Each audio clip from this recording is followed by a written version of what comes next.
प्रिय विद्यार्थियों, मैं मंजू तेजपाल आज आपको हिंदी व्याकरण के पाठ 6 वचन को पढ़ाऊंगी। बच्चों, वचन जैसा कि हम सबको पता है, जिन शब्दों से एक या एक से अधिक वस्तुओं, व्यक्तियों या स्थानों के बारे में पता चले उसे वचन कहते हैं। जैसे यहाँ पेंसिल, एक पेंसिल यानी एक वस्तु, पेंसिलें एक से अधिक वस्तुएं। तो बच्चों, एक या एक से अधिक वस्तुओं के बारे में जिन शब्दों से हमें पता चले उसे वचन कहते हैं। वचन के दो भेद हैं, एक वचन, बहुवचन। एक वचन जैसे तोता, मोर, लड़का, फूल, घर, एक वचन के रूप में। और अगर हम बहुवचन देखें तो तोते, लड़के। अब यहाँ पर मैं फूल को बहुवचन में भी फूल कहूँगी, घर को बहुवचन में भी घर कहूँगी। तो इन बातों पर ध्यान रखेंगे। अब वचन के कुछ बहुत ज़रूरी नियम हैं जिन पर हमें विशेष ध्यान देना है। हम सब ने अभी ये तो जान लिया कि एक वचन और बहुवचन, वचन के दो भेद हैं। हम कुछ सामान्य शब्दों को भी जानते हैं, लड़का, लड़के, पुस्तक, पुस्तकें, पेंसिल, पेंसिलें, तोता, तोते आदि शब्दों को हम सब जानते हैं।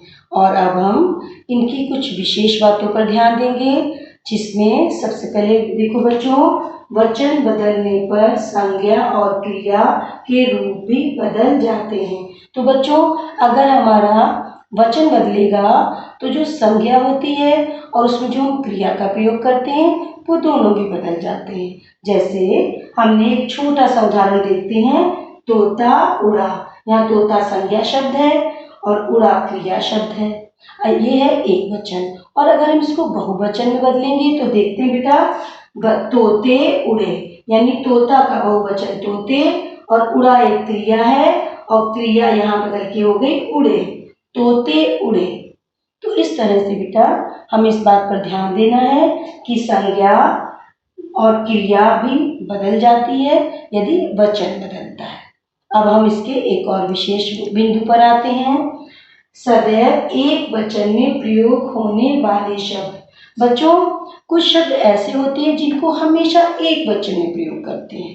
जैसे कुछ उदाहरण मैंने यहाँ पर लिखे हैं, पानी, सोना, चांदी, भीड़, जनता आदि। इन शब्दों को हम जब भी बातों में प्रयोग करेंगे तो ये एक वचन के रूप में ही माने जाएंगे। और इसके साथ सदैव बहुवचन में प्रयोग होने वाले शब्द। तो बच्चों, कुछ शब्द ऐसे भी हैं जो हमेशा बहुवचन में प्रयोग होते हैं। जैसे हमने पहला उदाहरण लिया दर्शन, दर्शन को बहुवचन में प्रयोग करेंगे। जैसे हम मंदिर ईश्वर के दर्शन के लिए गए, या ईश्वर ने हमें दर्शन दिए। और हमारे घर अगर कोई मेहमान आता है तो हम कहते हैं आपने बहुत दिनों में दर्शन दिए। तो यहाँ पर दर्शन को बहुवचन में प्रयोग किया गया है। ऐसे ही दूसरा शब्द हमारा है हस्ताक्षर। हस्ताक्षर मीन्स होता है बच्चों साइन। जैसे हम कहते हैं कि अध्यापिका ने मेरी पुस्तिका में हस्ताक्षर किए। हस्ताक्षर किए एक क्रिया शब्द है, उससे पता चल रहा है कि हस्ताक्षर बहुवचन के रूप में प्रयोग हुआ है। इसके अलावा आंसू, बाल, लोग आदि, ये शब्द भी सदैव बहुवचन में प्रयोग होते हैं। तो जब हम वचन पाठ पढ़ेंगे तो इन बातों पर विशेष ध्यान देंगे। अब बच्चों, हमारा आया एक और बहुत महत्वपूर्ण बिंदु कि जब हम किसी को आदर देने के लिए बात करते हैं तो एक वचन के साथ हम क्रिया बहुवचन की लगाएंगे। जैसे दादाजी आए, यहाँ दादाजी एक वचन है लेकिन क्रिया बहुवचन आए। दादाजी आए, हम दादाजी को रिस्पेक्ट देते हैं, आदर करते हैं। ऐसे ही अध्यापिका जी पढ़ा रही हैं, तो अध्यापिका एक वचन लेकिन हमने इसकी क्रिया बहुवचन की प्रयोग की है। तो हमारे यहाँ पर ये कुछ मुख्य बिंदु थे जी मैंने आपको बताया। और एक बार हम अपने पाठ को फिर दोहरा लेते हैं कि वचन वे शब्द जिनसे हमें एक या एक से अधिक होने का पता चले वचन कहलाते हैं। वचन के दो भेद हैं, एक वचन, बहुवचन। और वचन बदलते समय संज्ञा और क्रिया के रूप भी बदल जाते हैं। जैसे मैंने कहा लड़का आया, लड़का एक वचन, आया एक वचन।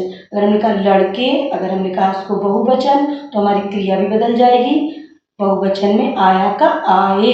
जैसे यहाँ मैंने एक उदाहरण दिया, तोता उड़ा, तोते उड़े।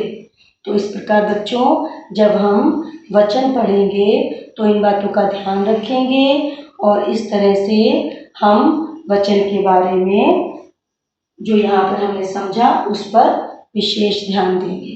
धन्यवाद बच्चों।